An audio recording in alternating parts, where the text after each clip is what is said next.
దేవాన్ని అని పడాలు పెట్టి మీరు చూసుకుంటాను. ఒక మాట చెప్పాను, ఎందుకని తీసుకోరు? రీజన్ ఏంటి?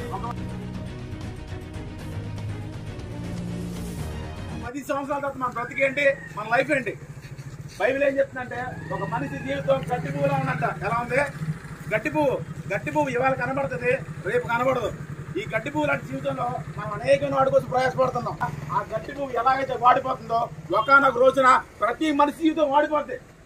వాడిపోయిన తర్వాత దేవుని ఎదుట మీరు నిలబడాలి. నిలబడిన తర్వాత నువ్వు చేసిన మంచికి తెలుగు లెక్క చెప్పాలి. ఈ పాపాలన్నీ బట్టి నాకు కూడా కాలబడితే ఏమండి, వేడి నెలలో 2 నిమిషాలు చేయబెట్టగలం మనం. 7 నెలలో 2 నిమిషాలు మనం చేయబెట్టలేము. అలాంటిది మనం చేసిన పాపాలకి వ్యక్తి 4 గంటలు మనం ఎలా కలగలం? దీని నుంచి మనం తప్పించుకోవాలి. మన పాపాలతో మనం మరణించకూడదు. మన పాపాలకి మనం విడిపించుకోవాలి. మన పాపాలకి మనం రక్షింపబడాలి. దీనికి మనం తప్పించుకోవాలంటే ఒకటే ఒక మార్గం ఏంటో తెలుసా? నీ మీద ఉన్న పాపానికి శిక్ష పడాలి. ఎందుకంటే శిక్ష వేయకుండా దేవుడు వదిలిపెట్టరన్నా. కోర్టులో జడ్జిగానే వదిలిపెట్టరు మన పాపాన్ని శిక్షకుండా. ఇప్పుడు జడ్జిగా చాలా మంది ఉందండి, అది ఒక్క మాట చేసిన వదిలిపెట్ట వదులుతారా? కోర్టులో జడ్జేవాళ్ళు దేవాది దేవుడు ఎలా వదులుతారన్నా? కానీ చెప్తున్నా, దీనికి మనం విడిపించబడాలంటే పాపాన్ని ఖచ్చితంగా శిక్షపడాలి. ఆ శిక్ష మీరన్నా అనుభవించాలి, మీకు బదులు ఇంకెవరన్నా అనుభవించాలి.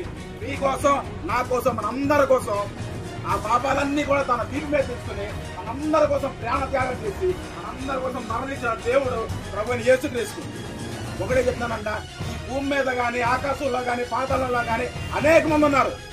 కానీ మీకోసం, నా కోసం ప్రాణం పెట్టిన వాళ్ళు మాత్రం ఒక్కలే ఉన్నారు. అది ఎవరో కాదు, ప్రభు యేసుక్రీస్తు మాత్రమే. యేసే తప్ప మీకోసం ఎవరో ప్రాణం పెట్టలేదన్న. యేసే కన్నా మిమ్మల్ని నిజంగా ప్రేమించే వాళ్ళు, శాశ్వతమైన ప్రేమతో ప్రేమించే వాళ్ళు భూమి మీద ఎవరో దొరకరు. మీకు ఆకాశంలో కూడా ఎవరు దొరకరు. భూమి కింద పాతాళంలో కూడా ఎవరు దొరకన్నా.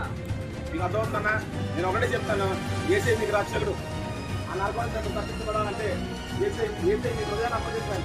ఎందుకంటే ఇలా నరకానికి వెళ్ళిపోతున్న మనుషులందరికీ కూడా దేవుడు అలా చెప్పి చెప్తారు, నా బిడ్డారా, నా కుమారులారా, ఒక్కసారి నాకు చెయ్యండి, మీ హృదయాన్ని నాకు అప్పగించండి, నేను మిమ్మల్ని రక్షిస్తా. ఒక మాట అంటావా? బైబిల్ ఏం చెప్తుందంటే మిమ్మల్ని, నన్ను, క్రైస్తవుడిని, హిందువుని, ముస్లింని, మనుషులందరినీ సృష్టించిన దేవుడు ఒక్కడే. దేవుడు అనేవాడు ఒక్కడే.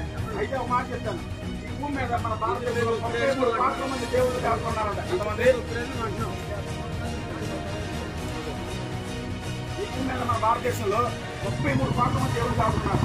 ఈ దేవుడు కాదు అమ్మున్నారు కన్నా ఒక్కరా ఏ దేవుడు తెలుసుకోవడానికి రోజు ఒక దేవుడు మనం పరిగణించాలి. యేసు ప్రభు పరిస్థితులు, యేసు ప్రభు మరణించి 3 రోజులు నాకు తిరిగి లేచారు, అన్నాన్ని జయించారని అన్న. మీరుగా నేరుగా చదివి తిరిగి దగ్గర అని కాదు. యేసు ప్రభు చాలా మంచి దేవుడు. అవును, మేము ఎంత వెళ్తామో దండం పెడతాం. అవును, మీరు మా ఇంట్లోకి వచ్చి పదారం పెట్టి మీరు తీసుకుంటారా? యేసు ప్రభు అనే దేవుడు చాలా గొప్ప దేవుడు. గొప్ప దేవుడు. కొన్ని దేశాల్లో బాగా ఇటు అటు కానీ బండేసి వెళ్తాంటే యేసు ప్రభు గుండె ఎంత బొమ్మ ఉంటుంది కదా, బండి స్లో చేసి దండం పెట్టినాం. అదే మీరు మా రావులవారి గుడి కానీ ఏరే గుడి కానీ ఉంటే మీరు దండం పెట్టుకుంటారా అన్న? మీరు మంచి ప్రశ్న అడిగారు. ఓకేనా? మీరు ఆన్సర్ అడగాలని చెప్తాను. యేసు ప్రభు గొప్ప దేవుడు అన్న. అయితే చాలా మంచి చాలా మంచి దేవాన్ని పడాలు పెట్టి చూసుకుంటాం. ఒక మాట చెప్పాను, ఎందుకని తీసుకోరు? రేపు చెప్పారు మీరు, నేను చెప్తే వింటారా? బైబిల్లో మీరు గొప్ప దేవుడు ఎవరైతే చెప్తున్నారో ఆ యేసు మాట చెప్పారు. ఏంటంటే మీరు నా రక్తాన్ని నా తెలివిగా తీసుకున్నారు కదా, ఇది పరిశుద్ధమైంది. ఇది తీసుకున్న తర్వాత ఏ దగ్గర ఉత్పత్తి చేస్తారు అన్న. గొప్ప దేవుడు మీరు చెప్తారు కదా,